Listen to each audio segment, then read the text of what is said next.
The Thanksgiving travel rush is in full swing today, with tens of millions of Americans loading up their cars and piling into planes all across the country. This year, they're battling the crowds, COVID, and those soaring gas prices. This is a live look of Chicago right now, and you can see the lights going both ways and a lot of travelers hitting the road for the holidays. Good evening, everybody, and thanks for joining us. I'm Sean Mooney. Tucsonans are taking to the roads as well and to the sky to get to their final destinations for this Thanksgiving holiday.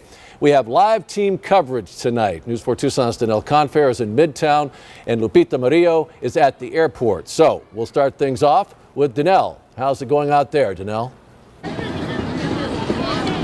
Well, Sean, earlier today I was just off of the freeway, and we had light traffic compared to Phoenix, where you see it's bumper to bumper, so a lot to be thankful here. But the key takeaway that I got is just to be patient, because a lot of people are trying to get to their loved ones. It's been great, really. We haven't hit a lot of traffic at all, and we brought some food with us, so that's made things easier, and it's just been an easy drive. AAA Arizona says nationwide over 53 million people are expected to travel this Thanksgiving. 4 million by air, 48 million by car. Here in Arizona, there will be 1 million Arizonans traveling and 930,000 of them driving to their destination. Probably going to be staying at the house, okay? Or going to Nogales with my daughter to her boyfriend's parents' house. If you're planning to drive this Thanksgiving, experts recommend checking your tire pressure and battery. You get everything expected, such as the tires, windshield wipers, your batteries, engines, and making sure that it has all the proper fluids, and just making sure that your vehicle is up to the manufacturer's standards. With the U.S. borders opening to international travelers, be prepared for things to be noticeably more crowded. But the majority of the people who are going to be traveling, they're going to be packing their vehicles and hitting the road. Here in Arizona, a little bit over 1 million people are going to be traveling, and about 930,000 of those, they're going to be driving to their destinations. Also on the roads, law enforcement working to keep everyone safe. We're going to be everywhere, all over the state between now and December 31st, and of course year-round. But more than anything else is just be careful and don't drink and drive. Don't forget my slogan: drive hammered, get nailed.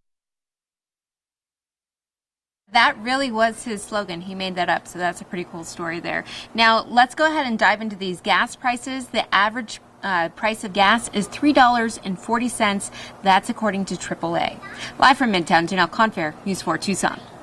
Well, thank you, Danelle. And it is expensive to fly as well. From the road to the skies, people will be traveling near and far to spend precious time with their loved ones. News 4 Tucson's Lupita Murillo is live from Tucson International Airport. Lupita, are you seeing a rush out there tonight?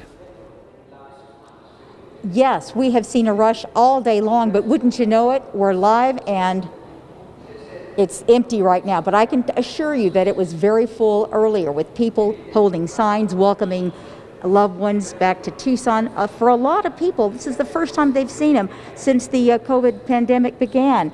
Now, I can tell you that Tucson Airport Authority officials say that 60,000 travelers are expected to take to the skies this holiday. Nationwide, TSA says 20 million people will go through security at airports. TIA has COVID testing as well as vaccines available in the terminal. Now, when packing, as Danelle just mentioned, passengers need to pack patience. That is the key, pack patience. And for the most part, everyone is following the CDC guidelines. Now, I talked to a couple of people, and Bruce Getz, who is the chief operating officer here at TIA, said that if you're going to take to the skies, give yourself at least 90 minutes to get there, because that way you can clear through security and get to your gate on time. So definitely give yourself 90 minutes before the takeoff time. Talked to another gentleman who said that he experienced no problems at all. Yet this morning I talked to another guy who had a 12-hour layover in Raleigh, and then he had to spend the night in Dallas, and he was here to spend Thanksgiving with his family and to say happy 70th birthday to his dad. So it seems like people are following the CDC guidelines, and they are wearing masks, so don't forget your mask if you come to the airport. So happy Thanksgiving, y'all. Live from the Tucson International Airport, Lupita Murillo, News 4 Tucson.